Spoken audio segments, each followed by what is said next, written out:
साधु साधु साधु नमो तस्से भगवतो अरहतो सम्मा सम्बुद्धस्से नमो तस्से भगवतो अरहतो सम्मा सम्बुद्धस्से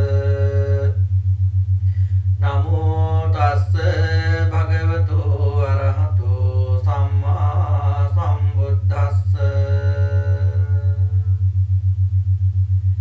तेरुවන් සරණයි කාරුණික වාසනාවන්ත පින්වත්නි සූත්‍ර සාකච්ඡාව ආරම්භ කරන්නටයි සූදානම් වන්නේ අද දවසේ අපිට නියමිතව පවතින සූත්‍ර දේශනාව මජ්ක්‍ධිම නිකායේ ඕපම්ම වර්ගයට අයිති මහා හත්ති පදෝපම කියන සූත්‍ර දේශනාව මේ සූත්‍ර දේශනාව සිද්ධ කරන්නේ සරියුත් මහරහතන් වහන්සේ සරියුත් මහරහතන් වහන්සේ මේ සූත්‍ර දේශනාව තුළදී පඨවි ආපෝ තේජෝ වායෝ කියන සතර මහා භූත රූපයන් පිළිබඳව ඊ타ත්ම වටිනා විස්තරයක් සිහිපත් කරමින් තමයි මේ දේශනාව සිද්ධ කරන්නේ මේ සූත්‍රයේ නම මහා හත්ති පදෝපම සූත්‍රය මහා කියන්නේ විශාල හත්ති කියන්නේ අතෙකුගේ පද කියන්නේ පියවර උපමා කියන්නේ උපමා කරමින් විශාල අතෙකුගේ පාසටහන් උපමා කරමින් දේශනා කරපු සූත්‍ර දේශනාව කියන එක තමයි මේ සූත්‍ර දේශනාවේ නමේ තේරුම විදිහට අපිට සිහිපත් කරන්නට පුළුවන්කමක් ලැබෙන්නේ.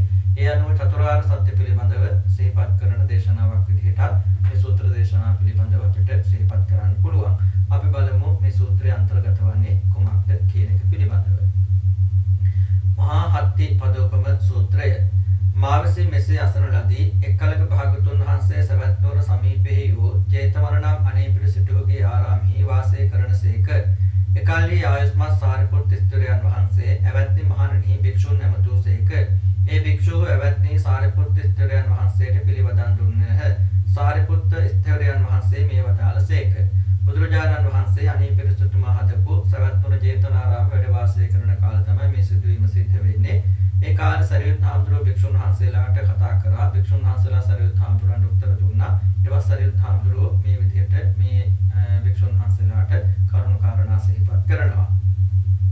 එවත්නි යම්සේ පොළොව මත පිට හැසිරෙන්නා වූ පාසහිත වූ සතුන්ගේ යම්කිසි පාදයෝ වෙද්ද ඒ සියලු පාදයෝ ඇත්පිහි ඇතුළත් වීමට පැමිණේ. ඇත්පිහි මහත් බැවින් ඒ සියලු පාදයන් අතුරෙහි අග්‍රයයි කියනු ලැබේ. එවත්නි එපරිද්දෙන්ම යම් මේ කුසල ධර්ම කෙනෙක් වෙද්ද ඒ සියල්ල චතුරාර්ය සත්‍ය ධර්මයේ සංග්‍රහයට යේ.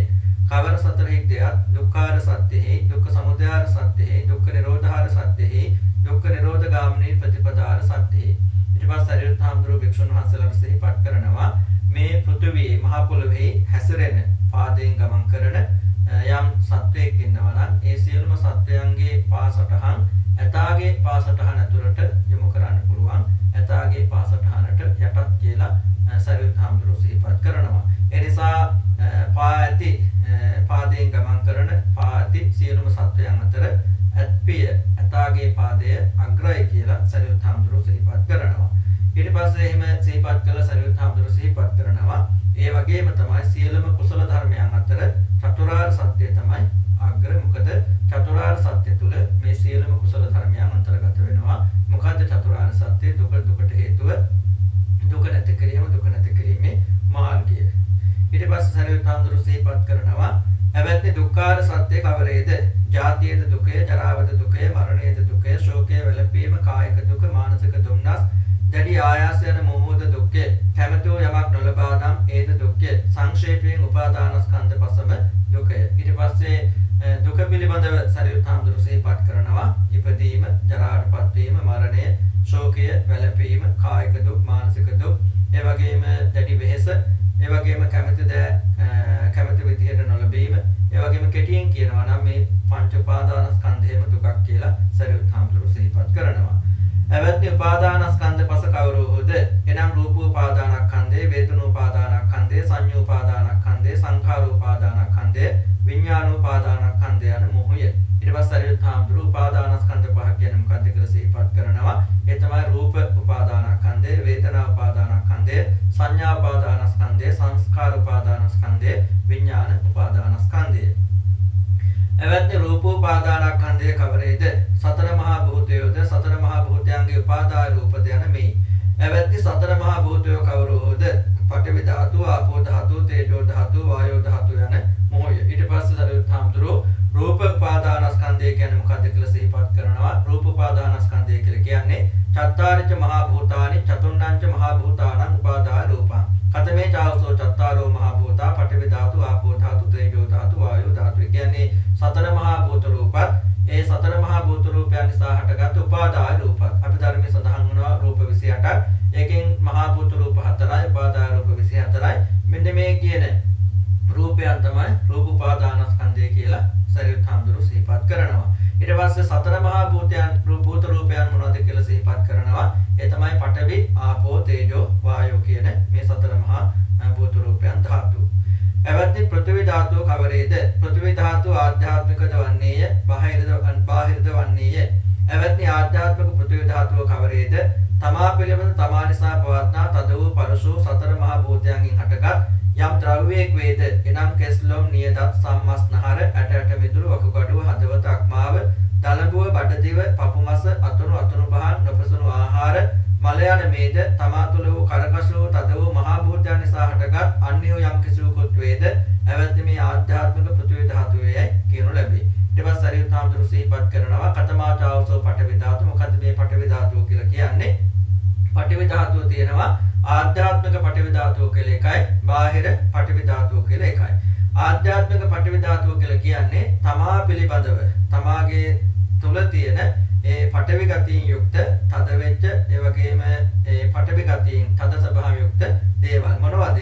කෙස්, ලොම්, නිය, දත්, සම්, මස්, නහර, ඇට මිදුළු, වකුගඩුව, හදවත, අක්මාව, දලඹුව, බඩදිව, පපුමස. ඒ කියන්නේ පෙනහළු, ඒ වගේම අතුණු බහන්. ඒ කියන්නේ කුඩා බඩවැල්, මහා බඩවැල්, නොපසුණු ආහාර, මල මේවා. ඒ වගේම මීට අමතරව යම් දෙයක් තද ස්වභාවයෙන් යුක්ත දෙයක් තියෙනවා නම් ඒ හැම දෙයක්ම ඒ ආධ්‍යාත්මික පඨවි ධාතුව කියලා සරියුත් හාමුදුරුවෝ සිහිපත් කරනවා. යම් මේ ආධ්‍යාත්මික පෘථිවි ධාතුවකුත් වේද, යම් බාහිර පෘථිවි ධාතුවකුත් වේද, ඒ සියල්ල පෘථිවි ධාතුවමයි. මේ පෘථිවි ධාතුව මගේ නෙවෙයි, මම තෙල පෘථිවි ධාතුවේ නෙවෙමි. පෘථිවි ධාතුව මාගේ ආත්මය නෙවෙයි. මෙසේ මේ සම්‍යක් ප්‍රඥාවෙන් තත්ත්ව පරිදි දැක යුතුය.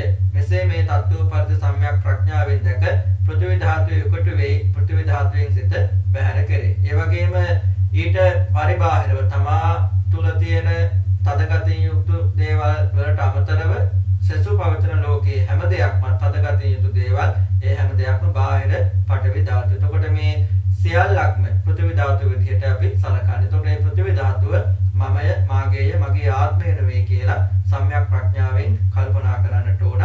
ඒ වගේ පෘථිවි ධාතුව පිළිබඳව හිතේ තියෙන මේ බැඳීම බැහැර කරන්නට ඕන කියලා සරියුත් හාමුදුරුවෝ සිහිපත් කරනවා.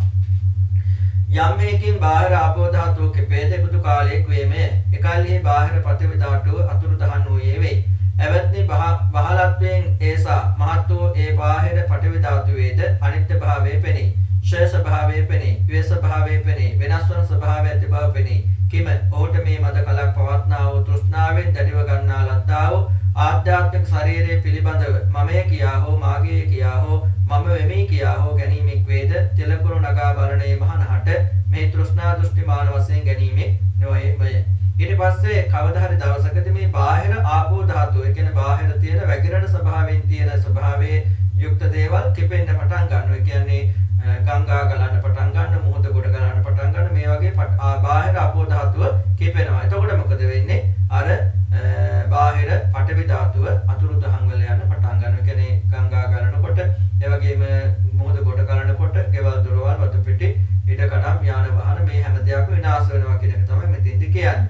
එතකොට එච්චර විශාලව පවතින මේ බාහිර පෘථිවි ධාතුවත් වෙනස් වෙනවා නම්, ඒ වගේම අනිත්‍ය ස්වභාවයටපත් වෙනවා නම්, මද කලක් පවතින මේ තමා සන්තක ආධ්‍යාත්මික පෘථිවි ධාතුව පිළිබඳව මමය, මාගේය, මාගේ ආත්මය කියලා ගැනීමක් නැහැ කියලා ත්‍රිලක්ෂණී යුක්තව බුද්ධිමත් කෙනා කල්පනා කරලා ඒ පිළිබඳ බැඳීමක් ඇති කරගන්නේ නැහැ කියලා සරියුත් හාමුදුරුවෝ සිහිපත් කරනවා. එවත්නි මහානාට අන්‍යෝ ආක්‍රෝෂ කෙරෙද්ද, පරිභව කෙරෙද්ද, කටද්ද, වෙහෙසද්ද හෙතම මෙසේ දනී. මට මේ සෝත ස්පර්ශයෙන් හටගත් දුක් වේදනා උපන්නීය. ඕවනාහි හේතුවක් නිසා උපන්නීය. හේතු රහිතව නොඋපන්නීය. කුමක් හේතු කොටද? යත් ස්පර්ශය හේතු කොටය. එතම ස්පර්ශය අනිත්‍යයි දකි. වේදනාව අනිත්‍යයි දකි. සංඥාව අනිත්‍යයි දකි. සංස්කාරය අනිත්‍යයි දකි. විඥානය අනිත්‍යයි දකි. ඔහුගේ සිත ධාතු සංඛ්‍යාත ආලම්බණයටම බසී. ඒ අරමුණීම පහදී. ඒ අරමුණීම සිටි. ඒ අරමුණේ ධාතු වශයෙන්ම නිශ්චයට පැමිණි. එවැනි ඉතින් මේ මහානහට අනිටු වූ නොකමැති වූ මන නොවඩන්නා වූ අතුල් පහරින්ද කැටකැබිලිති පහරින්ද දඩු පහරින්ද සත් පහරින්ද ගසත් නම් හෙතම මෙසේ දනි.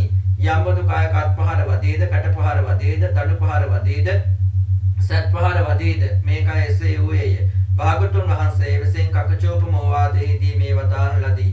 මහණෙනි ලමුකම් ඇති හොරු දෙපස ඇති දෙපස මිටි ඇති කීයතකින් අඟපසක කපද්ද ඒ සොරුන් කෙරෙහිද යමෙක් සිත ප්‍රදේශ කරන්නේ නම් හෙතම එයි මාගේ අනුශාසනය කරන්නෙක් නොවේය කියයි. මා විසින් වීරිය පටන් ගන්නා ලද්දේ නොහැකුරුනේ වන්නේය. සිහිය එළඹ සිටියේ නමුලාය. කය සංහිඳුනේ පහ වූ දරත ඇත්තේය. සිත සමාහිත වූ එකඟය. දැන් කැමැතිසේ මේ ශරීරයේ අතුල් පහසුද වදිත්වා, කැට පහසුද වදිත්වා, දඬු පහසුද වදිත්වා, සත් පහසුද වදිත්වා. එහෙත් බුදුන්ගේ මේ ශාසනය කරනු ලැබීමය.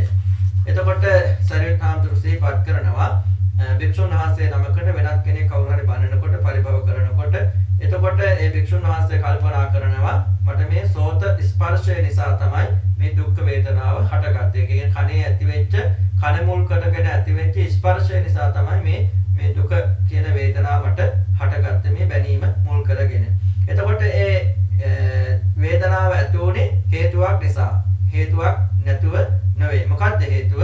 ස්පර්ශය. ඊට පස්සේ මේ භික්ෂුන් වහන්සේ කල්පනා කරනවා ඒ හේතුව ස්පර්ශය කියන එක අනිත්‍යයි. ඒ ස්පර්ශය නිසා ඇතිවෙච්ච වේදනාවත් අනිත්‍යයි. ඒ නිසා පහළ වෙච්ච සංඥාවත් අනිත්‍යයි. සංස්කාරත් අනිත්‍යයි. ඒ නිසා පහළ වෙච්ච විඥානයත් අනිත්‍යයි කියලා මේ ධාතු සංඛ්‍යාත භාවනාව වඩන කියන්නේ චතු ධාතු අවස්ථාන භාවනාව කියන්නේ මේ ධාතු පිළිබඳව අවධානය යොමු කරමින් ඒ ධාතු භාවනාව වඩනවා. ඒ කියන්නේ සතර මහා භූත රූපයන් පිළිබඳව පැහැදීමක් ඒ වගේම අවබෝධයක් ඇති කරගෙන ඒ පිළිබඳව අරමුණක් ඇති කරගෙන කටයුතු කරනවා. අනිත්‍ය ස්වභාවය මෙනෙහි කරන ඒ පිළිබඳව හරි නිශ්චිත අවබෝධයකට පැමිණෙනවා. එතකොට මේ භික්ෂුන් වහන්සේට කවුරු හරි කෙනෙක් අතින් පහර දෙනවා නම් කැටකැබිලි වලින් පහර දෙනවා නම් ආයුධ වලින් පහර දෙනවා නම් ඒ භික්ෂුන් වහන්සේ කල්පනා කරනවා මේ කය ඒ වගේ ස්වභාවයකින් යුක්තයි. ඒ කියන්නේ මේ කයේ තියෙන පටවි ගතිය තද ගතිය නිසා තමයි එහෙම අතුල් පහර වදින්නේ කැටකැබිලි පහර වල වදින්නේ. ඒ වගේම මේ අත් පහර වදින්නේ. එතකොට ඒ වගේ වෙලාවට මේ භික්ෂුන් වහන්සේ බුදුහාමුදුරු දේශනා කරපු කකචූපම ඕවාදය මෙනෙහි කරන කකචූපම සූත්‍රය සඳහන් වුණේ හොරෙක් ඇවිල්ලා අපේ ශරීරය කීයතකින් කපනකොට ඒ කපන හොරාට මෛත්‍රිය වඩන්න පුළුවන් නම් ඒක තමයි බුද්ධ අනුශාසනාව කියලා. එතකොට ඒ වගේ මේ භික්ෂුන් වහන්සේ ඒ වගේ අවස්ථාවකදී අර කකචූපම අවවාදය මෙනෙහි කරනවා.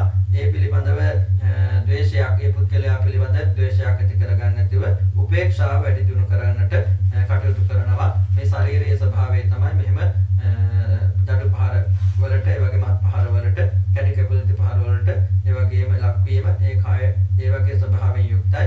ඉතින් ඒ පිළිබඳව කල්පනා කරලා උපේක්ෂාව වඩන්න උත්සාහ කරනවා. එවැනිදී මෙසේ බුදුන් සිහි කරන මෙසේ ධර්මයේ සිහි කරන මෙසේ සංඝයා සිහි කරන මහානහට කුසල නිශ්චිතෝ විදර්ශනෝපේක්ෂාව නොපීඨාද හෙතමෙන් සක්වික් නෙවෙයි. සංවේගයට පැමිණි මෙසේ බුදුන් සිහි කරන මෙසේ ධර්මයේ සිහි කරන මෙසේ සංඝයා සිහි කරන යම්බදු මට කුසල නිශ්චිත උපේක්ෂාව නොපීඨාද ඒකාන්තේ මට ලාභය ඒකාන්තේ මට ලාභ නෙවෙයි. මාගේ ලැබීම නොමනාය. මාගේ ලැබීම යහපත් නෙවෙයි කියයි.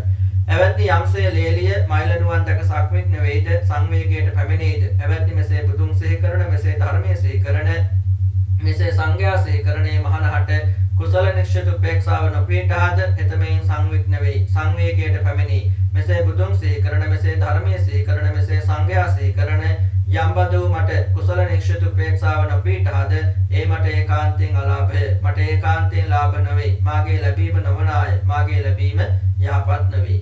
එවැනි මෙසේ බුදුන් සිහි කරන මෙසේ ධර්මයේ සිහි කරන මෙසේ සංඝයා සිහි කරනේ මහානහට ඉදින් කුසල නිශ්චිත උපේක්ෂාව පිහිටා නම් එතෙමින් සතුටු වෙයි. එවැනි මේ පමණකින් ඒ මහණෝ විසින් බුද්ධ ශාසනය බොහෝ කොට කරන ලද වෙයි. එතකොට දැන් මේ විදිහට ශරීරයට අතුල් පහර වදිනකොට උපේක්ෂාව පිහිටවා ගන්න උත්සාහ කරනවා. කකචූපම අවවාදයේ සිහිපත් කරමින් හැම හැබැයි බුදුන් දහම් සංගුණ සිහිපත් කරනමින් මේ ආකාර උපේක්ෂාව පිටවා ගන්න හැදුවත් ඒ භික්ෂුන් වහන්සේගේ හිතේ උපේක්ෂාව ඇති වෙන්නේ නැත්නම් ඒ භික්ෂුන් වහන්සේ කල්පනා කරනවා ඒක මට මහා අලාභයක්. ඒ වගේ මට ලොකු පාඩුවක්. ඒක මට යහපත් ලැබීමක් නොවේ කියලා. ඒක හරියට මාමණ්ඩිය දැක්කට පස්සේ ලේලිය බය වෙනවා වගේ සංවේගයටපත් වෙනවා වගේ ඒ වගේම ලැජ්ජාවටපත් වෙනවා වගේ තමයි දැන් Tamanට බුදුහාමුදුරුවෝ ගැන හිතලත් ධර්මයේ ගැන හිතලත් මහා සංඝරත්නය ගැන හිතලත් අර වගේ අවස්ථාවකදී උපේක්ෂාව වැඩි දියුණු කරගන්න බැරි වුණොත් ඒ භික්ෂුන් වහන්සේ කම්පා වෙනවා මට ඒක මහා අලාභයක් ඒ වගේම යහපත් ලැබීමක් නෙවෙයි කියලා. හැබැයි ඒ වගේ අවස්ථාවකදී තුනුරුවන් සිහිපත් කරගන්න පුළුවන් වුණොත් ඒ තුලින් උපේක්ෂාව වැඩි දියුණු කරගන්න පුළුවන් වුණොත් ඒ භික්ෂුන් වහන්සේ මේ මොහොතේදී මම බුද්ධ ශාසනය බොහෝ කොට කරන කෙනෙක් කියලා ඒ වගේම බුදුහාමුදුරුවෝ කියපු දේ අනුගමනය කරන කෙනෙක් කියලා සතුටටපත් වෙනවා කියලා සරියුත් හාමුදුරුවෝ සිහිපත් කරනවා. ඊට පස්සේ සරියුත් හාමුදුරුවෝ දැන් පඨවි ධාතුව පිළිබඳව සිහිපත් කළා. ඊට පස්සේ ආපෝ ධාතුව පිළිබඳව සිහිපත් කරනවා. එවත්නි ආපෝ ධාතුව කවරේද?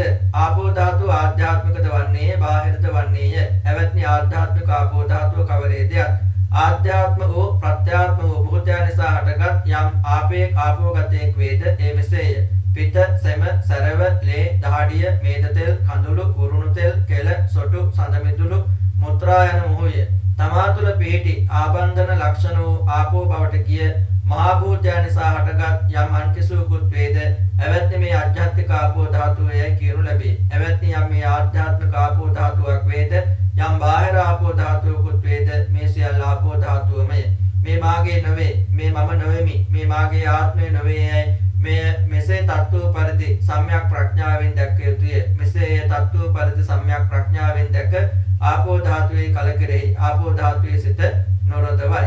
එවත්නි යම් හේකින් බාහිර ආපෝ ධාතුව කිපේද එබඳු කාලයක් වේමය. ඒ ගම්ද කලායයි, නියංගම්ද කලායයි, නගරද කලායයි, ජනවද කලායයි, ජනව ප්‍රදේශද කලායයි. එවත්නි මහ මුහුද යොදුන් 100ක් පමණ තන් ජලයේ සිඳියේද යොදුන් 200කුත් ජලයේ සිඳියේද යොදුන් 300කුත් ජලයේ සිඳියේද යොදුන් 400කුත් ජලයේ සිඳියේද යොදුන් 500කුත් ජලයේ සිඳියේද යොදුන් 600කුත් ජලයේ සිඳියේද යොදුන් 700කුත් ජලයේ සිඳියේද එබඳු කාලයක් වෙයි. ඊට පස්සේ සරියුත් හාමුදුරුවෝ සිහිපත් කරනවා ආපෝ ධාතුව කියලා කියන්නේ තමා ආපෝ ධාතුවේ කොටස් දෙකක් තියෙනවා. එකක් තමයි ආධ්‍යාත්මික ආපෝ ධාතුව අනිත් එක බාහිර ආපෝ ධාතුව කියලා. ආධ්‍යාත්මික ආපෝ ධාතුව කියලා කියන්නේ තමා තුල පවතින වැగిරෙන ස්වභාවයෙන් යුක්ත දේවල්. එතකොට ඒ තමයි පිත්ත, සෙම, සරව, ලේ, දහඩිය, මේද තෙල්, කඳුළු, උරුණු තෙල්, කෙල, සොටු, සඳ මිදුළු, මුත්‍රා කියන මේවා. ඒ වගේ මීට අමතරව තමා තුල පවතින යම්කිසි ආකාරයකින් ඒ වැగిරෙන ස්වභාවයෙන් යුක්ත යම් දෙයක් තියෙනවා නම් ඒ හැම දෙයක්ම ආධ්‍යාත්මික ආපෝ ධාතුව. එතකොට ඊට අමතරව ලෝකයේ පවතින සසු වැగిරෙන ස්වභාවයෙන් යුක්ත හැම දෙයක්ම බාහිර ආපෝ ධාතුව. මේ ඔක්කොම එකට ගත්තට පස්සේ සියල්ලක්ම ආපෝ ධාතුව. එතකොට මේ ආපෝ ධාතුව මම මගේ නෙවෙයි, මම නෙවෙයි, මගේ ආත්මය නෙවෙයි කියලා සම්‍යක් ප්‍රඥාවෙන් කල්පනා කරනවා. ඒ ආපෝ ධාතුව පිළිබඳ කලකිරෙනවා. ඒ ආපෝ ධාතුව පිළිබඳව තියෙන බැඳීම දුරු කරනවා. එතකොට යම්කිසි දවසකදී ලෝකේනවා මේ බාහිර ආපෝ ධාතුව කිපෙනවා. එතකොට මොකද වෙන්නේ? ගම්, නියම් ගම්, ජනපද මේ හැම එකක්ම විනාශ වෙලා යනවා. කියන්නේ අර වැగిරෙන ස්වභාවය යුක්ත ඒ කියන්නේ ගංගා ගලනකොට, පිටාර ගලනකොට, මූද ගොඩ ගලනකොට ගම්, නියම් ගම් හැම එකම විනාශ වෙලා යනවා කියන එක තමයි මෙතෙන්දී සිහිපත් වෙන්නේ. ඒ වගේම තමයි යම්කිසි දවසකදී මේ ආපෝ ධාතුව හැබැයි එහෙම ගම්, නියම් ගම් විනාශ කළාට මොකද වෙන්නේ? ඒ ආපෝ ධාතුවත් නැති වෙලා යනවා. ඒකට බුදු සරියුත් හාමුදුරුවෝ සිහිපත් කරන්නේ යම්කිසි දවසකදී මේ මහා මුහුද යොදුන් 100ක් යනකම් හිඳලා යනවා. යොදුන් 200ක්, යොදුන් 300ක්, යොදුන් 400ක්, යොදුන් 500ක්, යොදුන් 600ක්, යොදුන් 700ක් යනකම් හිඳලා යන කාලයක් එනවා කියලා සරියුත් හාමුදුරුවෝ සිහිපත් කරනවා. එවත්නි යම් කලක මහා මුහුදේ ජලයේ සත්තලක් පමණ සිටීද, සතලක් පමණ සිටීද, පස්තලක් පමණ සිටීද, සිව්තලක් පමණ සිටීද, තුන්තලක් පමණ සිටීද, දෙතලක් පමණ සිටීද, එක්තලක් පමණ සිටීද එවැනි කාලයේ වෙයි. ඒ කියන්නේ යම්කිසි දවසකදී මහා මුහුද ජලය තල්ගස් 7ක ප්‍රමාණයට හිඳලා යනවා. තල්ගස් 6ක, තල්ගස් 5ක, තල්ගස් 4ක, තල්ගස් 3ක, තල්ගස් 2ක, එක තල්ගසක ප්‍රමාණයට හිඳලා යනවා. එවත්නි යම් කලක මහා මුහුදේ පුරුෂ ප්‍රමාණ 7ක් ජලයේ සිටීද, පුරුෂ ප්‍රමාණ 6ක්, පුරුෂ ප්‍රමාණ 5ක් ජලයේ සිටීද, පුරුෂ ප්‍රමාණ 4ක් ජලයේ සිටීද, පුරුෂ ප්‍රමාණ 3ක් ජලයේ සිටීද, පුරුෂ ප්‍රමාණ 2ක් ජලයේ සිටීද, පුරුෂ ප්‍රමාණයක් ජලයේ සිටීද එබඳු කාලයක් වේ. මේ කියන්නේ පුද්ගලයෝ 7 දෙනෙක්ගේ ප්‍රමාණයට උස ප්‍රමාණයට ජලය හිඳලා යනවා. පුද්ගලයෝ 6 දෙනෙක්ගේ උස ප්‍රමාණයට 5 දෙනෙක්ගේ 4 දෙනෙක්ගේ 3 දෙනෙක්ගේ දෙන්නෙක්ගේ සාමාන්‍ය පුද්ගලයෙකුගේ උස ප්‍රමාණයට මේ මුහුදේ ජලය හිඳලා යනවා. එවත්නි යම් කලක මහ මුහුදේ අර්ධ පුරුෂ ප්‍රමාණයක් ජලය සිටීද, කටියේ පමණ ජලය සිටීද, ධන පමණ ජලය සිටීද, ගොපැටේ පමණ ජලය සිටීද එබඳු කාලයක් වේ. ඊට පස්සේ පුරුෂයෙක්ගේ ඇඟෙන් භාගයක් පමණ. ඊට පස්සේ මේ ධන පොල් කට්ට දක්වා. ඊට පස්සේ වලලු කර දක්වා. ඊට පස්සේ මේ විදිහට මේ ජලය හිඳලා යනවා. යම් කල එවත්නි යම් කලක මහ මුහුදේ ඇඟිලි පුරක තෙමෙන පමණ ජලය නවේද එබඳු කාලයේ වේමය. ඊට පස්සේ සරියුත් හාමුදුරුවෝ සිහිපත් කරනවා මහා සමුද්‍රේ අංගුලි පබ්බතේ මන මත්තම්පි උදකං නහෝති. ඒ කියන්නේ මේ මහා මුහුදේ ඇඟිලි පුරකක් තෙමෙන ප්‍රමාණයටවත් ජලය නැති වෙන මට්ටමට හිඳලා යන මේ වගේ කාලයක් වෙනවා. එවත්නි එපමණ මහත් වූ ඒ බාහිර ආපෝ ධාතුවගේ අනිත්‍යතාව පෙනෙන්නේ. එතකොට මේ විදිහට මේ බාහිරව තියෙන මේ වැగిරෙන ස්වභාවයුක්ත ආපෝ ධාතුවත් ඒ විදිහට විනාශ වෙලා යනවා. එවත්නි මෙසේ බුදුන් සිහි කරන ධර්මයේ සිහි කරන සංඝයා සිහි කරනේ මහානහට ඉදින් කුසල නිශ්චිත උපේක්ෂාව පිහිටාද හෙතම එයින් සතුටු වෙයි. එවත්නි මෙපමණකුත් මහණෝ විසින් බුද්ධ ශාසනය බොහෝ කොට කරන ලද්දේ වෙයි. එතකොට අර පඨවි ධාතුව පිළිබඳව සිහිපත් කරා වගේ ඒ වගේ යම් කිසි භික්ෂුන් වහන්සේ නමක් තමාගේ පිළිබඳව කවුරු හරි බලනකොට කල්පනා කරන මේ සෝතාස්පර්ශය නිසා තමයි මට මේ දුක වේදනාව ඇති වුනේ. වේදනාව අනිත්‍යයි, සංඥාව අනිත්‍යයි, ඒ වගේම සංස්කාර අනිත්‍යයි, විඥාන අනිත්‍යයි කියලා. ඒ වගේම කවුරු හරි අතුල් පහර ගන්නකොට ඒ වගේම කැට කැබලිත් වලින් පහර දෙනකොට කල්පනා කරන මේ ශරීරය එහෙම ස්වභාවයෙන් යුක්තයි. ඒ මොකද මේ පඨවි ගතිය නිසා. ඒ වගේම කකචූපමවවාදයේ සිහිපත් කරනවා. ඒ වගේම තමයි මේ භික්ෂුන් වහන්සේ බුදුන් සිහිපත් කරන, ධර්මයේ සිහිපත් කරලා, සංඝුන් සිහිපත් කරලා උපේක්ෂාව වඩන්න බැරි වුණොත් ඒ වගේ වෙලාවට මේ භික්ෂුන් වහන්සේ කල්පනා කරන එක මට මහත් අලාභයක්, පාඩුවක්, මගේ යහපතට බලපාන දෙයක් නෙමෙයි කියලා. හරියට මාමණ්ඩිය දැක්කම ලේලිය ලැජ්ජා වෙනවා වගේ තමයි අර භික්ෂුන් වහන්සේ මේ වගේ වෙලාවට ලැජ්ජාටපත් වෙනවා. හැබැයි තුනුරුවන් සිහිපත් කරලා උපේක්ෂාව දියුණු කරගන්න පුළුවන් වුණොත් මේ භික්ෂුන් වහන්සේ කල්පනා කරනවා මම බුදුහාමුදුරන්ගේ අනුශාසනාව සිද්ධ කරනවා කියලා, සතුටටපත් වෙනවා කියලා සරියුත් හාමුදුරුවෝ සිහිපත් කරනවා. ඊට පස්සේ සරියුත් හාමුදුරුවෝ තේජෝ ධාතුව පිළිබඳ සිහිපත් කරනවා. දැන් පඨවි ධාතුව පිළිබඳ, ආපෝ ධාතුව පිළිබඳව සිහිපත් කළා. ඊට පස්සේ තේජෝ ධාතුව. එවැන්ද තේජෝ ධාතු කවර? තේජෝ ධාතුව අධ්‍යාත්මිකද වන්නේය බාහිරද වන්නේය? එවැන්ද අධ්‍යාත්මික තේජෝ ධාතුව කවරේද? තමා පිළිබඳ තේජසෝ තේජස් බවට කියා වූ මමේ මාගේ තරව ගන්නා ලදද යමක් වේද? එනම් යමකින් තවේද, යමකින් දිරාද, යමකින් දැවේද, අනුභව කරන ලද, පානීය කරන ලද, කඩා කරන ලද, රස විඳින ලද දේ යමකින් මනවින් පැසවීමට ඒද එයින් අන්‍යෝද තමා නිසා පවත්නා වූ තේජසෝ තේජස් බවට කියා වූ තරව ගන්නා ලද්දා වූ යම් කිසිවෙකුත් වේද? එවත්නි මේ ආධ්‍යාත්මික තේජෝ ධාතුවයි කියනු ලැබේ. එවත්නි යම් මේ ආධ්‍යාත්මික තේජෝ ධාතුවක් වේද, යම් බාහිර තේජෝ ධාතුවක් වේද, ඒ තේජෝ ධාතුවම ඒ මාගේ නෙවෙයි, මම තල නොෙමි, ඒ මාගේ ආත්මය නෙවෙයි. මේ මෙසේ තත්ත්ව පරිදි සම්‍යක් ප්‍රඥාවෙන් දැක්ක යුතුය. මෙසේ මේ තත්ත්ව පරිදි සම්‍යක් ප්‍රඥාවෙන් දැක තේජෝ ධාතුවේ කලකිරේ තේජෝ ධාතුවේ සිට නොවලවයි. එතකොට තේජෝ ධාතුවත් කොටස් දෙකකට බෙදෙනවා. ආධ්‍යාත්මික තේජෝ ධාතුව කියලා එකයි, බාහිර තේජෝ ධාතුව කියලා එකයි. එතකොට ආධ්‍යාත්මික තේජෝ ධාතුව කියලා කියන තමා සන්තකව පවතින තේජස උණුසුම් ස්වභාවය යුක්ත දේවල්. ඒ කියන්නේ යම් කිසි දෙයකින් යමක් තැවෙනවද, යමක් නිසා දිරනවද, ඒ වගේම යමකින් දැවීමක් තියෙනවද, අනුභව කරන ලද, පානය කන ලද, බොන ලද, කඩා කන ලද, රස විඳින ලද යමක් පසවන ස්වභාවයෙන් යුක්තද? අන්නේ හැම දෙයක්මත් ඊට අන්‍ය වෙච්ච තේජසින් යුක්ත හැම දෙයක්මත් ඒ ආධ්‍යාත්මික තේජෝ ධාතුව. එතකොට ඊට අමතරව පවතින තමා තුළ පවතින උණුසුම් ස්වභාවයෙන් යුක්ත දේට අමතරව ලෝකයේ පවතින සසු උණුසුම් ස්වභාවයෙන් යුක්ත හැම දෙයක්ම බාහිර තේජෝ ධාතුව. මේ හැම දෙයක්ම ආධ්‍යාත්මික හෝ බාහිර හෝ මේ හැම දෙයක්ම තේජෝ ධාතුව විදිහටයි සලකන්නේ. එතකොට මේ තේජෝ ධාතුව මම නෙවෙයි, මගේ ආත්මය නෙවෙයි, මම නෙවෙයි, මාගේ නෙවෙයි, මගේ ආත්මය නෙවෙයි කියලා සම්‍යක් ප්‍රඥාවෙන් කල්පනා කරනවා. එහෙම දැකලා තේජෝ ධාතුව පිළිබඳව කලකිරෙනවා. තේජෝ ධාතුව පිළිබඳ ඇලීමක් ඇති කරගන්නේ නැහැ.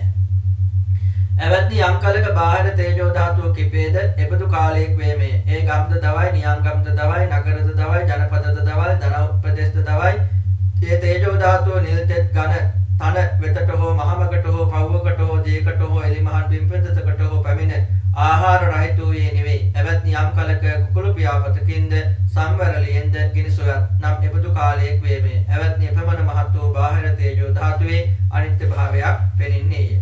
එවත්නි මෙසේ බුදුන් සිහි කරන, මෙසේ ධර්මයේ සිහි කරන, මෙසේ සංඝයා සිහි කරන, මෙසේ ඒ මහණහට ඉදින් කුසල නිශ්චිත උපේක්ෂාව පිහිටාද හිතමෙන් සතුටු වෙයි.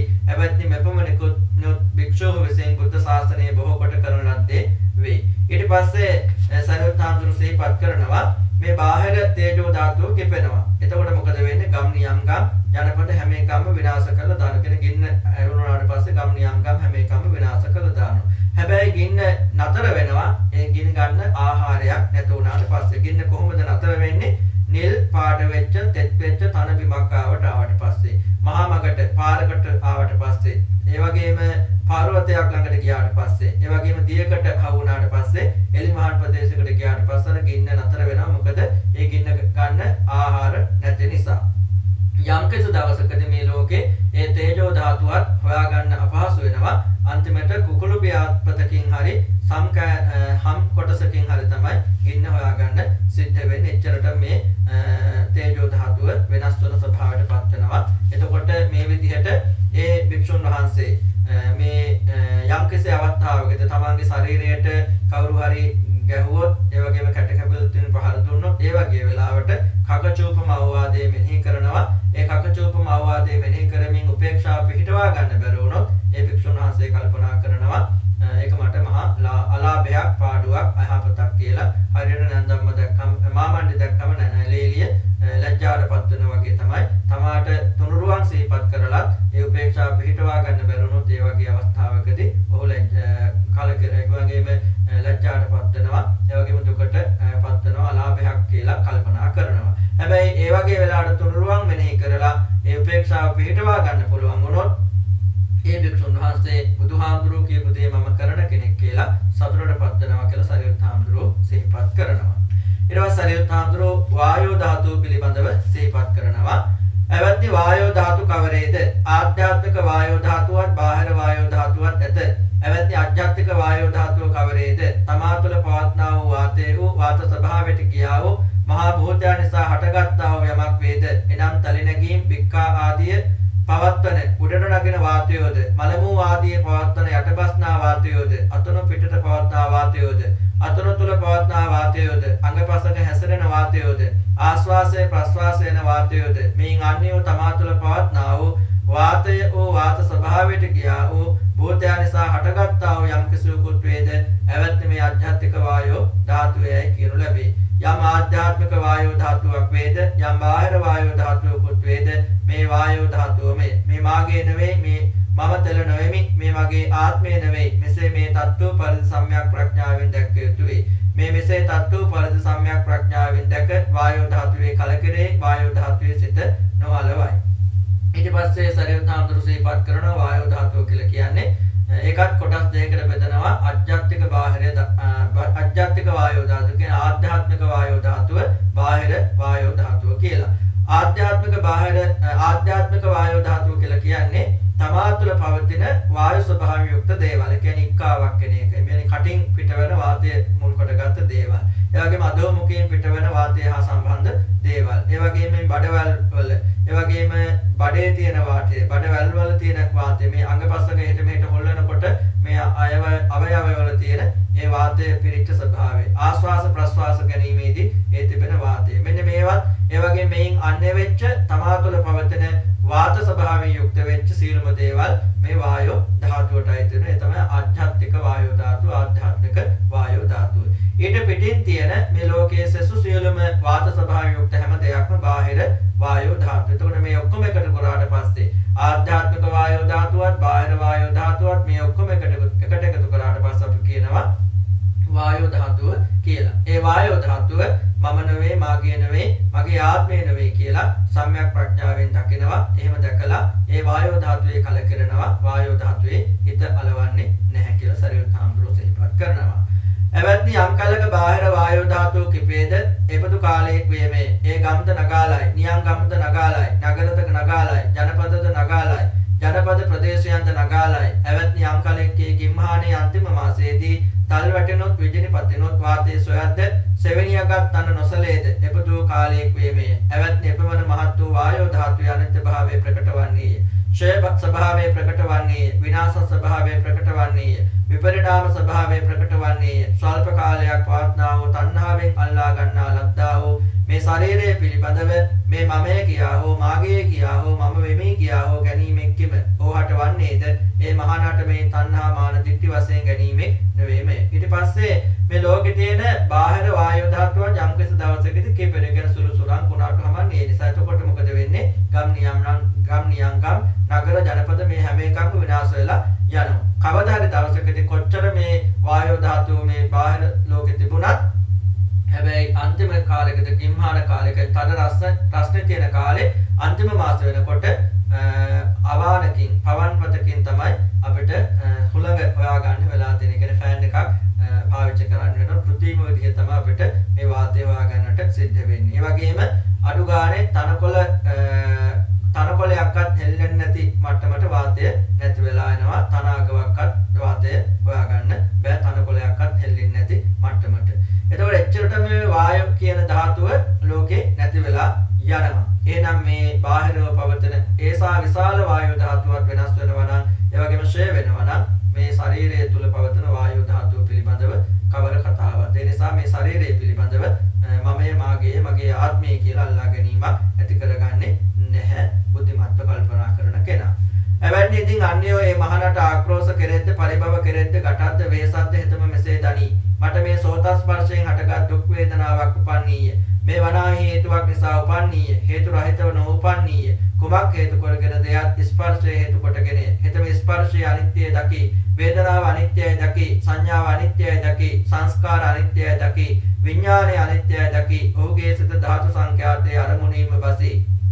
ඒ අරමුණීම පහදී ඒ අරමුණීම සිටි ඒ අරමුණීම ධාතු වශයෙන් මෙසේය යයි නිශ්චයට පැමිණි. එතකොට යම්කිසි භික්ෂුන් වහන්සේ නමකට කවුරු හරි බණිනවා නම් පරිභව කරනවා නම් ඒ වගේම වෙහෙසකටපත් කරනවා නම් එතකොට මේ භික්ෂුන් වහන්සේ කල්පනා කරනවා මේ සෝත ස්පර්ශය නිසා තමයි මේ දුක හටගත්තේ. දුක් වේදනාව පහළගත්තේ. ඒ කියන්නේ කන තුල ඇතිවෙච්ච ස්පර්ශය නිසා, කන මුල් කරගෙන ඇතිවෙච්ච ස්පර්ශය නිසා. එතකොට මොකක් හරි හේතුවක් නිසා තමයි මේ දුක ඇති උනේ. වේදනාව ඇති උනේ. එතකොට හේතුවක් නැතුව නෙවෙයි. මොකද්ද හේතුව? ස්පර්ශය. මේ ස්පර්ශය අනිත්‍යයි කියලා දකිනවා. ඒ නිසා පහළ වෙච්ච වේදනාව අනිත්‍යයි කියලා දකිනවා. සංඥාව අනිත්‍යයි, සංස්කාර අනිත්‍යයි, විඥානය අනිත්‍යයි කියලා මේ ධාතු සංඛ්‍යාත අරමුණෙහි නිවැරදිව හිත පිටවා ගන්නවා. ඒ කියන්නේ චතු ධාතු අවස්ථාන භාවනාව, ධාතු භාවනාව වඩනවා කියන එක තමයි එතෙන්දි සිහිපත් කරන්නේ. එවත්නි අන්වයේ මහානට අනිටෝ නොකමැතිෝ මන නොවඩන්නා වූ අත්පහරින්ද කටකපලිති පහරින්ද දඩු පහරින්ද සත් පහරින්ද ගසත්නම් හෙතම මෙසේ දනි. යම්බතු ශරීරයක අත්පහර වදීද කටපහර වදීද දඩු පහර වදීද සත් පහර වදීද මේ ශරීරයේ එසේ වූයේය. භාගතුන් වහන්සේ විසින් කකචූපමෝ වාදයේදී මේ වදාළ ලදී. මහණෙනි ලමුකම් ඇති සොරු දෙපස මිටි ඇති කීතකින් අංගපසක කපද්ද ඒ සොරුන් කෙරෙහිද යමෙක් සිත ප්‍රදූෂිත කරන්නේ නම් හිතමෙහි මාගේ අනුශාසනය කරන්නේ නෙවෙයි කියාය. මාගේ වීරිය පටන් ගන්නා ලද්දේ නොහැකලුනේ වන්නේය. සිහිය එළඹ සිටියේ නොමුලාය. කය සංහිඳුනේ පාහුව දරත ඇත්තේය. සිත සමාහිත වූ එකඟය. දැන් කැමැතිසේ මේ ශරීරයේ අත්පහසුද වදිත්වා, කැටපහසුද වදිත්වා, දඩ පහසුද වදිත්වා, සත් පහසුද වදිත්වා ඒත් බුදුන්ගේ මේ අනුශාසනය කරනු ලැබීමේ. එවත්නි මෙසේ බුදුන් සීකරණ, මෙසේ දහම් සීකරණ, මෙසේ සංඝයා සීකරණේ මහානහට කුසල නික්ෂිත වූ දර්ශනෝපේක්ෂාව නොපීඨාද හෙතමෙයින් කලකිරේ. සංවේගයට පැමිණි. මෙසේ බුදුන් සීකරණ, දහම් සීකරණ, සංඝයා සීකරණ යම්බඳු මට කුසල නික්ෂිත උපේක්ෂාව නොපීඨාද ඒකාන්තයෙන් මට අලාභය, මට ඒකාන්තයෙන් ලාභය නෙවෙයි. මාගේ ලැබීම නොමැනවි, මාගේ ලැබීම යහපත් නෙවෙයි කියාය. එවත්නි යම්සේ ලේලිය මයිලනුවන් දැක බියපත් වේද සංවේගයට පැමිණීද එවත්නි මෙසේ බුදුන් සීකරණ, මෙසේ දහම් සීකරණ, මෙසේ සංඝයා සීකරණේ මහානහට කුසල නික්ෂිත උපේක්ෂාව නොපීඨාද හෙතමෙයින් කලකිරේ. සංවේගයට පැමිණි. මෙසේ බුදුන් සීකරණ, මෙසේ දහම් සීකරණ, මෙසේ සංඝයා සීකරණ යම්බඳු මට කුසල නික්ෂිත උපේක්ෂාව නොපීඨාද ඒකාන්තයෙන් මට අලාභය, මට ලාභය නෙවෙයි. මාගේ ලැබීම නොමැනවි, මාගේ ලැබීම යහපත් නෙවෙයි කියයි. එවැන්නිදී මෙසේ බුදුන් සීකරණ, මෙසේ දහම් සීකරණ, මෙසේ සංඝයා සීකරණ, ඔහුට කුසල නිශ්චිත වීර්ය බල භාවනා සිද්ධ ෂඩංග උපේක්ෂා පිහිටා නම් හිතම එයින් සතුටු වේවි. එවැත්නි මෙපවණකින්ද ඒ මහණු විසින් බුද්ධ ශාසනයේ බොහෝ කොට කරන ලද්දේ වෙයි.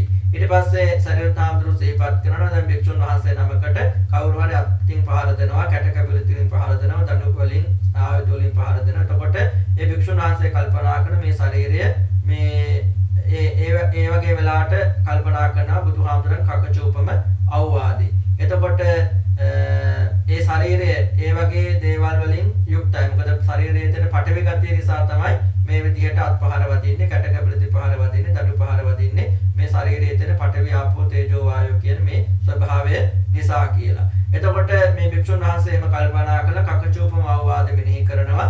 එතකොට මේ කකචූපම අවවාදයේ බුදුහාමුදුරුවෝ සිහිපත් කළේ ස්වરૂප පිරිසක් තමාගේ ශරීරය කීතකින් කපනකොට ඒ කපන ස්වરૂප පිළිබඳව මෛත්‍රිය වඩන්න පුළුවන් නම් අන්න ඒක තමයි මෛත්‍රියේ ස්වභාවය. මෛත්‍රී උපරිමය කියලා. මෛත්‍රිය කියන්නේ බුදුහාමුදුරන්ගේ අවවාදය එකයි කියලා මෙනෙහි කරනවා කකචූපම අවවාද. එතකොට මේ භික්ෂුන් වහන්සේ කල්පනා කරනවා මම බුදුහාමුදුරන්ගේ අවවාදයේ පිළිපදිනවා. ඒ නිසා වීරිය පටන් ගන්නවා. මගේ සිහිය තියා ගන්නවා. මේ කය සැහැල්ලු කර ගන්නවා. හිත සමාධිගත කර ගන්නවා. පුළුවන් තරම් ශරීරයට කමන්නේ අත්පහාර, කැටකැබල්ති පහර, දඬු පහර වදිත්වා කියලා දැන් මේ අනුශාසනයේ බුදුහාමුදුරන්ගේ අනුශාසනාව මම පිළිපදිනවා කියලා ඉන්නවා මේ විදිහට කවුරු හරි ගහනකොට.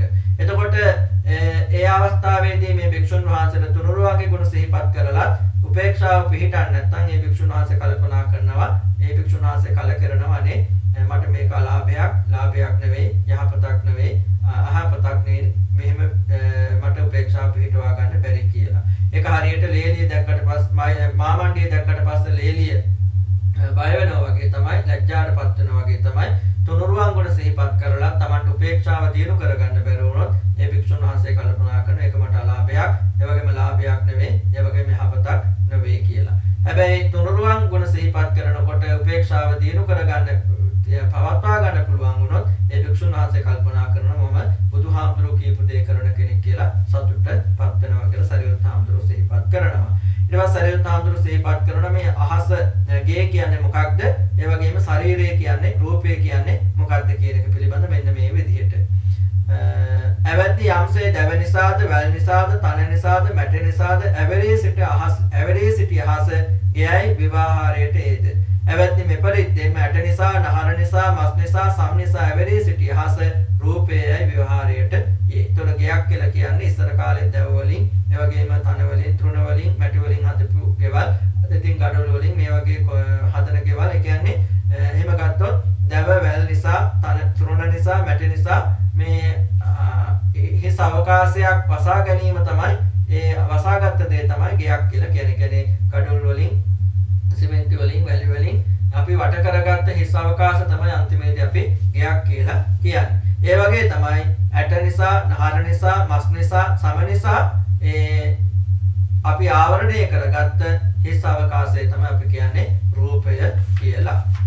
එවැත්නි ඉතින් ආධ්‍යාත්මික වූ ඇස නොබිදුනේ වේ නම්, බාහිර රූපයොත් ඇස් සමුවට නොපෙනෙත් නම්, එයින් උපදනා අසත් රූපයන් නිසා මනසිකාරයේ මෙනෙහි කිරීම නොවේ නම් ඒ තාක් ඊට අනුරූප වූ විඥාන භාගයගේ පහළවීම නොවේ. ඒ කියන්නේ ඇහැ කියන එක තියෙනවා.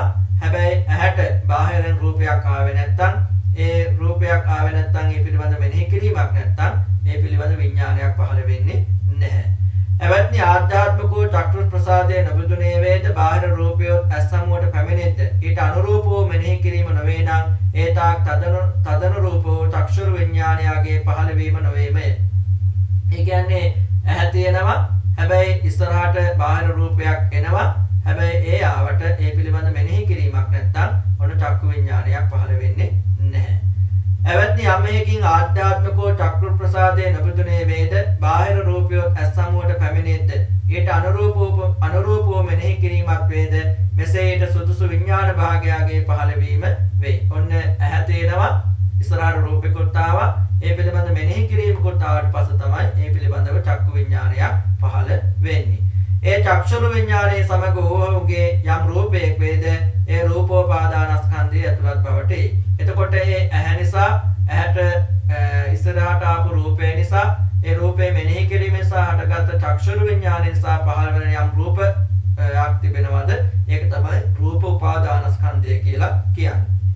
ඒ විඥාන සමග්ගී ඕවගේ යම් වේදනාවක් වේදේ වේදනෝපාදානස්කන්ධය ඇතුළත් බවට එබඳුගේ යම් සංඥාවක් වේද ඒ සංඥෝපාදානස්කන්ධය ඇතුළත් බවට එබඳුගේ යම් චේතනා සංස්කාරය වේද ඔහු සංස්කාරෝපාදානස්කන්ධය ඇතුළත් බවට එබඳුගේ යම් විඥානයක් වේද විඥානෝපාදානස්කන්ධය ඇතුළත් බවට යෙයි. හෙතම මෙසේ දනි. එතකොට ඒ පිළිබඳව දැන් ඒ පුද්ගලයාගේ ඒ පිළිබඳ වේදනාවක් ඇති වුණා නම් ඒක තමයි වේදනා උපාදානස්කන්ධය කියන්නේ. මේ වේදනාව නිසා යම් සංඥාවක් හඳුනා ගැනීමක් ඇති වුණා නම් ඒක තමයි සංඥා උපාදානස්කන්ධය කියලා කියන්නේ. ඒ සංඥාව නිසා කෙලෙස් හටගත්තා නම් සංස්කාර හටගත්තා නම් ඒක තමයි සංස්කාර උපාදානස්කන්ධය කියලා කියන්නේ හේතුප්‍රත්‍යයන් හටගත්තා නම්.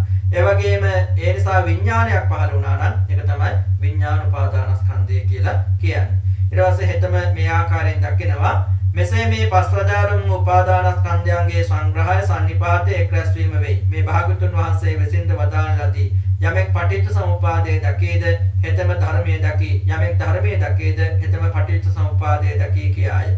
මේ උපාදානස්කන්ධය පස් දෙන පටිච්ච සමුප්පන්නයෝ වෙති. මේ උපාදානස්කන්ධ පසේ යම් ඡන්දයේ කාලයේ ස්නේහයේ ගැලී සිටීමක් වේද ඒ දුක්ඛ සමුදයයි. මේ උපාදානස්කන්ධ පසේ යම් චන්දරාග විනියෙක් වේද චන්දරාග ප්‍රහාණයක් වේද ඒ දුක්ඛ නිරෝධයයි කියයි. එවත්නි මෙපමණකනොත් මහණෝ විසින් බුද්ධ ශාසනයේ බොහෝ කොට කරන ලද්දේ වේ. ඊට පස්සේ මේ භික්ෂුන් වහන්සේ කල්පනා කරනවා මේ රූප වේදනා සංඥා සංඛාර විඥාන කියන ස්කන්ධ පහ තුළ පටිච්ච සමුප්පාදය කියන එක තියෙනවා. ඒතර බුදුහාමුදුරු සිහිපත් කළා යමෙක් පටිච්ච සමුප්පාදය දකිනවා නම් එතම ධර්මයේ දකිනවා. යමෙක් ධර්මයේ දකිනවා නම් එතම පටිච්ච සමුප්පාදය දකිනවා කියලා. ඊට පස්සේ ඒ භික්ෂුන් වහන්සේ මොකද කරන්නේ මේ පටිච්ච සමුප්පාදයේ පිළිබඳව මේ උපාදානස්කන්ධයන් පිළිබඳව ඒ කියන්නේ මේ උපාදානස්කන්ධ පහ පිළිබඳව රූප වේදනා සංඥා සංඛාර විඥාන කියන මේ ස්කන්ධ පහ පිළිබඳව ගැලීමක් ඇති කරගන්නේ නැහැ. ඒ ඇලීම සහ ගැලීම කියලා කියන්නේ ඒක තමයි දුකට හේතුව කියලා අවබෝධ කර ගන්නවා. ඒ වගේම මේ පංච උපාදානස්කන්ධය පිළිබඳව තියෙන ඇලීම ගැටීම දුරු කරනවා. අන්න ඒක තමයි ඒ දුක්ඛ නිරෝධය දුක නැති කිරීම කියලා අවබෝධ කර ගන්නවා. ඒ කියන්නේ දුකට හේතුව තමයි පංච උපාදානස්කන්ධයට ඇලීම හෝ ඒ පිළිබඳව ගැටීම. ඒ වගේම පංච උපාදානස්කන්ධය පිළිබඳව ඇලීමෙන් ගැටීමෙන් තොරව කටයුතු කිරීම තමයි දුක්ඛ නිරෝධය දුකෙන් නිදහස් වීම කියලා භික්ෂුන් වහන්සේ අවබෝධ කර ගන්නවා. කියන්නේ තණ්හාව පිළිබඳව තමයි මෙතෙන්දී කතා කරන දුකට හේතුව සහ දුක නැති කිරීම පිළිබඳව මේ පංච උපාදානස්කන්ධය මුල් කරගෙන. එවත්නි ආධ්‍යාත්මිකෝ සෝතා ප්‍රසාදේ නබුදුනේ වේනම් බාහිර ශබ්දෝත් ආපාතයට පැමිණෙත් නම් එවත්නි ආධ්‍යාත්මික ගාන ප්‍රසාදේ නබුදුනේ වේනම් බාහිර ගන්ධයොත් ආපාතයට නොපැමිණෙත් නම් එවත්නි ආධ්‍යාත්මික ජීවා ප්‍රසාදේ නබුදුනේ වේනම් බාහිර රසයොත් ආපාතයට නොපැමිණෙත් නම් එවත්නි ආධ්‍යාත්මික කාය ප්‍රසාදේ නබුදුනේ වේනම් බාහිර ස්පර්ශතාවයොත් ආපාතයට නොපැමිණෙත් නම් එවත්නි ආධ්‍යාත්මිකෝ මනස නබුදුනේ වේනම් බාහිර ධර්මයොත් ආපාතයට නොපැමිණෙත් නම් ඊට අනුරූපව මෙනෙහි කිරීමත් නොවේ නම් ඒතාක් ඊට අනුරූපව විඥාන භාගයාගේ පහළවීම නොවේ.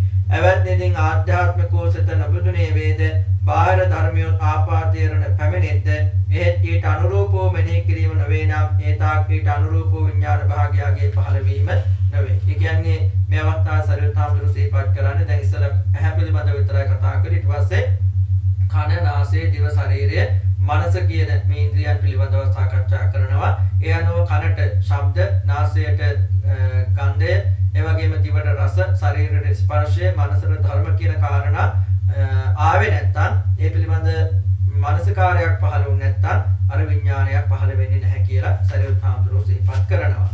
එවැන්නිදී යමයකින් ආධ්‍යාත්මිකෝ සිත නබුදුනේ වේ නම් බාහිර ධර්මයොත් ආපාතයට එත්නම් එයින් උපදනා වූ ඊට අනුරූපව මෙනෙහි කිරීමත් වේ නම් මෙසේ ඊට අනුරූපව විඥාන භාගයාගේ පහළවීම වේ. එබඳුගේ යම් රූපයක් වේද ඒ රූපෝපාදානස්කන්ධයේ සංග්‍රහයට. එබඳුගේ යම් වේදනාවක් වේද ඒ වේදනෝපාදානස්කන්ධයේ සංග්‍රහයට. එබඳුගේ යම් සංඥාවක් වේද ඒ සංඥෝපාදානස්කන්ධයේ සංග්‍රහයට. එබඳුගේ යම් සංස්කාරය වේද ඔහු සංස්කාර සංස්කාරෝපාදානස්කන්ධයේ සංග්‍රහයට එබඳුගේ යම් විඥානික වේද ඒ විඥානෝපාදානස්කන්ධයේ සංග්‍රහයට හෙතම මෙසේ දකි මෙසේ වනාහි මේ පස්වදාරම් උපාදානස්කන්ධයන්ගේ සංග්‍රහය සන්නිපාතයේ එක්රැස් වීම වෙයි. භාගතුන් වහන්සේ විසින් මේ වදාන ලදී යමෙක් පටිච්ච සමුපාදයේ දකීද හෙතම ධර්මයේ දකී යමෙක් ධර්මයේ දකීද හෙතම පටිච්ච සමුපාදයේ දකී කියාය.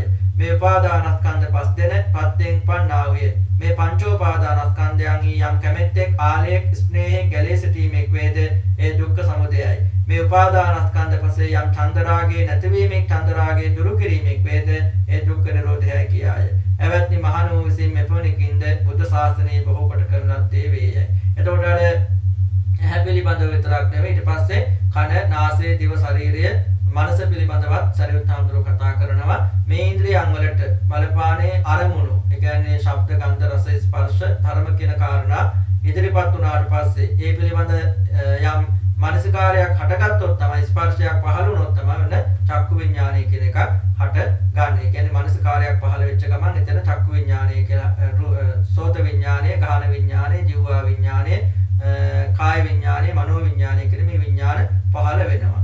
එතකොට මේ මුල් කරගෙන යම් රූපයක් පහළ වුණා නම් ඒක රූප උපාදානස්කන්ධය, වේදනාවක් පහළ වුණා නම් ඒක වේදනා උපාදානස්කන්ධය, සංඥාවක් පහළ වුණා නම් සංඥා උපාදානස්කන්ධය, සංස්කාරයක් පහළ වුණා නම් ඒක සංස්කාර උපාදානස්කන්ධය, ඒ පිළිබඳ විඥානයක් පහළ වුණා නම් ඒක විඥාන උපාදානස්කන්ධය කියලා මේ පංච උපාදානස්කන්ධයන් පිළිබඳව කල්පනා කරන. ඊට පස්සේ මේ භික්ෂුන් වහන්සේ කල්පනා කරනවා මේ පංච උපාදානස්කන්ධයේ පටිච්ච සමුප්පාද න්‍යායයෙන් යුක්තයි කියන එකිනෙකට සම්බන්ධයක් කරන හේතුඵල සම්බන්ධතාවයක් තියෙනවා. එතකොට මේ භික්ෂුන් වහන්සේ කල්පනා කරන බුදුහාමුදුරුවෝ සිහිපත් කළා යමෙක් පටිච්ච සමුප්පාදයේ දකිනවා නම් එතම ධර්මයේ දකිනවා යමෙක් ධර්මයේ දකිනවා නම් එතම පටිච්ච සමුප්පාදයේ දකිනවා කියලා මේ පංච උපාදානස්කන්ධය පිළිබඳව කිසිම ඇලීමක් නැතුව ඒ වගේම ගැලී සිටීමක් නැතිව කටයුතු කරනවා. ඒ භික්ෂුන් වහන්සේ කල්පනා කරනවා මේ පංච උපාදානස්කන්ධය පිළිබඳව තියෙන ඇලීම සහ ඒ බැඳීම තමයි දුකට හේතුව.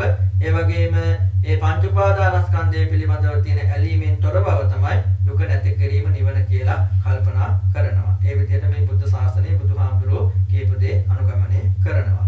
ආයුෂ්මත් සාරිපුත්‍රයන් වහන්සේ මේ වදාළහ සතුටු වේ භික්ෂු සාරිපුත්‍රයන් වහන්සේගේ භාෂිතය සතුටෙන් පිළිගත්තා. මේ සරියුත් හාමුදුරුවෝ මේ සූත්‍රයේ මේ කාරණා සිහිපත් කරාට පස්සේ ඒක අහගෙන හිටිය හාමුදුරුවෝ සතුටටපත් වුණා කියලා සූත්‍රය අවසාන සඳහන් වෙනවා. එතකොට මේ සූත්‍රයේ පුරාවට සඳහන් කරනවා මේ විශේෂයෙන්ම ඇතෙක්ගේ පියවර උපමාවට අරගෙන තමයි මේ දේශනාව පටන් ගත්තේ.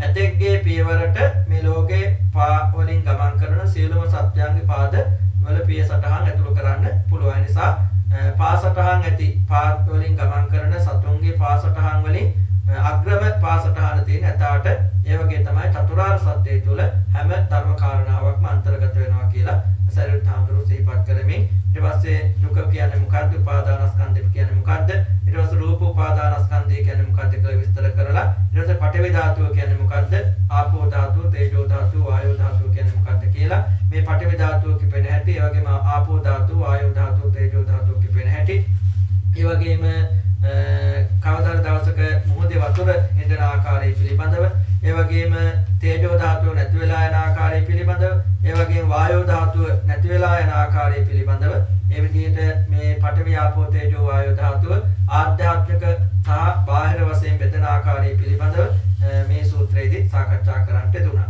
ඒ වගේම මේ සූත්‍රයේදී සාකච්ඡා කළා යම් කෙනෙක් කවුරු හරි බැන්නට පස්සේ හිතනවා මේ සෝත ස්පර්ශය නිසා තමයි මේ දුක් වේදනාවක් හටගත්තේ. ඒ වේදනාව අනිත්‍යයි. ඒ නිසා වේදනාව හටගත් ස්පර්ශය නිසා ඒ ස්පර්ශය අනිත්‍යයි. ඒ නිසා වේදනාවත් අනිත්‍යයි, සංඥාවත් අනිත්‍යයි, සංස්කාරත් අනිත්‍යයි, විඥානයත් අනිත්‍යයි කියලා මෙනෙහි කරනවා.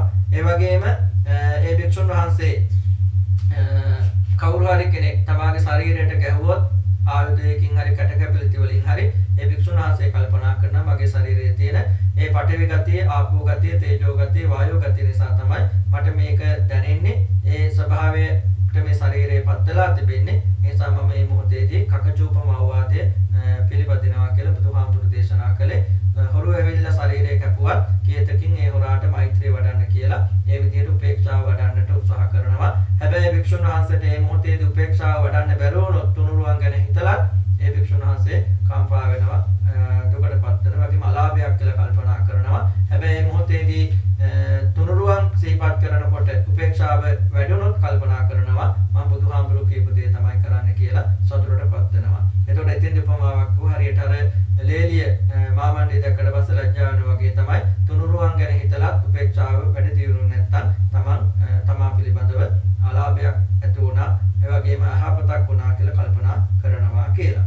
ඒ වගේම ඊට පස්සේ මේ ඇහැ පිළිබඳව කන නාසය දිව ශරීරය මනස කියන ඉන්ද්‍රියන් 6 පිළිබඳවත් රූප ශබ්ද ගන්ධ රස ස්පර්ශ ධර්ම කියන අරමුණු පිළිබඳවත් මේ ඉන්ද්‍රියන් විතරක් තිබුණාට අරමුණක් ආවේ නැත්නම් විඥානයක් පහළ වෙන්නේ නැහැ කියලා සිහිපත් කළා. ඉන්ද්‍රියන් තියෙනවා හැබැයි අරමුණකුත් තියෙනවා, මානසිකාරයක් පහළ වුනේ නැත්නම් විඥානයක් පහළ වෙන්නේ නැහැ කියලා සිහිපත් කළා. අරමුණ ඉන්ද්‍රියන් තියෙනවා, අරමුණකුත් තියෙනවා, ඒ වගේ මානසිකාරයක් පහළ වුණොත් තමයි ඔන්න විඥානයක් පහළ වෙන්නේ කියලා සරියුත් හාමුදුරුවෝ සිහිපත් කළා. එතකොට විඥානයේ පහළ වීමත් සමග ඒ මුල් කරගෙන යම් රූපයක් පහළ වුණා නම් ඒක තමයි රූප උපාදානස්කන්ධය.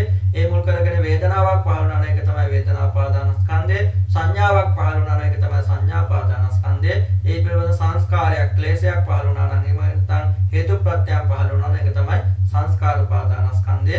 ඒ වගේ මේ පිළිබඳ විඥානයක් පහළ වුණා නම් ඒක තමයි විඥාන උපාදානස්කන්ධය. ඊට පස්සේ මේ භික්ෂුන් වහන්සේ කල්පනා කරනවා මේ පංච උපාදානස්කන්ධය තුළ පටිච්ච සමුප්පාදනය ආයේ තියෙනවා කියලා. එතකොට බුදුහාමුදුරුවෝ සිහිපත් කරනවා පටිච්ච සමුප්පාදය යමෙක් දකිනවා නම් එතම ධර්මයේ දකිනවා, යමෙක් ධර්මයේ දකිනවා නම් එතම පටිච්ච සමුප්පාදය දකිනවා කියලා. ඒ භික්ෂුන් වහන්සේ අන්තිමේදී කල්පනා කරනවා මේ පංච උපාදානස්කන්ධයට ඇලිලා ඉන්න එක තමයි දුකට හේතුව.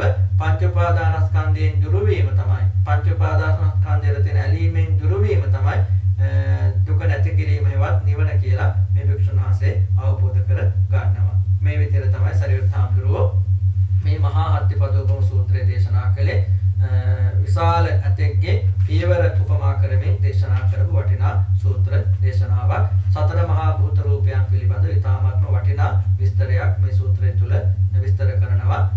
ආධ්‍යාත්මික තමා තුළ පවතින සතර මහා භූත රූපයන් සහ බාහිරව පවතින සතර මහා භූත රූපයන් විදිහට මේ මහා භූත රූපයන් බෙදා වෙන් කරමින්, ඒ වගේම මේ ලෝකයේ තියෙන බාහිරව තියෙන සතර මහා භූත රූපයන්ොත් වෙනස් වෙනවා නම් මේ තමා තුළ පවතින මේ පුංචි ඒ වගේම ඊ타මත්ව සුළුයෙන් පවතින මේ මහා භූත රූපයන් විනාශ වෙනවා කියන එක සාමාන්‍ය දෙයක් නේද කියලා මේ සංසන්දනය කිරීමකුත් මෙතෙන්දී විශේෂයෙන්ම සිද්ධ වෙනවා.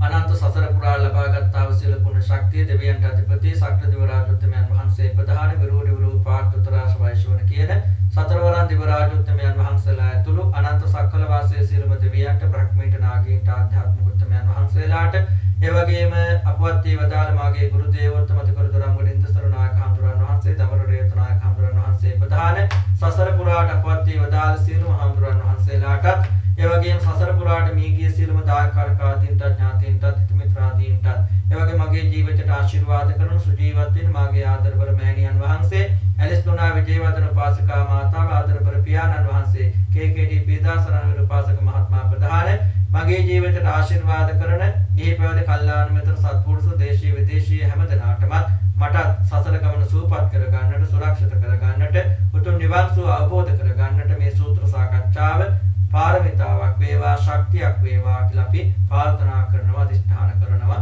ආශිර්වාද කරනවා. එත්තාවතා චම්මේහි සම්පතං පුඤ්ඤ සම්පතං සම්බේ දේවානුමෝදන්තු සම්ප සංපත්ති සිද්ධියා සම්බේ භූතානුමෝදන්තු සම්ප සංපත්ති සිද්ධියා සම්බේ නාගානුමෝදන්තු සම්ප සංපත්ති සිද්ධියා සම්බේ සත්තානුමෝදන්තු සම්ප සංපත්ති සිද්ධියා ආකාශට්ටා ච බුම්මට්ටා දේවා නාග මහින්దికා පුඤ්ඤන්තං අනුමෝදිत्वा චිරං රක්ඛන්තු ලෝක ශාසනං පුඤ්ඤන්තං අනුමෝදිत्वा චිරං රක්ඛන්තු දේශනං පුඤ්ඤන්තං අනුමෝදිत्वा චිරං රක්ඛන්තු ත්වං සදා ඉදම්මේ ඥාතීනං හෝතු සුඛිතා හුන්තු ඥාතයෝ ධම්මේ ඥාතීනං හෝතු සුඛිතා හුන්තු ඥාතයෝ ඉදම්මේ ඥාතීනං හෝතු සුඛිතා හුන්තු ඥාතයෝ අභිවාදන සීලිස්ස නිච්ඡං වද්ධා පචායනෝ චත්තාරෝ ධම්මා වද්ධන්ති ආයුවන්නෝ සුඛං බලං ආයුරාෝග්‍ය සංපatti සග්ග සංපatti මේවච අතෝ නිබ්බාන සංපatti විනාතේ සමිඤ්ඤතු ජයෝ මුනින්දස්ස බෝධි මූලේ අහෝසි මාරස්ස පරාජයෝ හි උග්ඝෝසුං දේවගණා ප්‍රසන්නා ඒතේන සච්චේන ජයස්සු තුයං ජයෝ මුනින්දස්ස සුබෝධි මූලේ අහෝසි මාරස්ස පරාජයෝ හි උග්ඝෝසුං දේවගණා ප්‍රසන්නා ඒතේන සච්චේන ජයස්සු තුයං ජයෝ මුනින්දස්ස සුබෝධි මූලේ අහෝසි මාරස්ස පරාජයෝ හි උග්ඝෝසුං දේවගණා ප්‍රසන්නා ඒතේන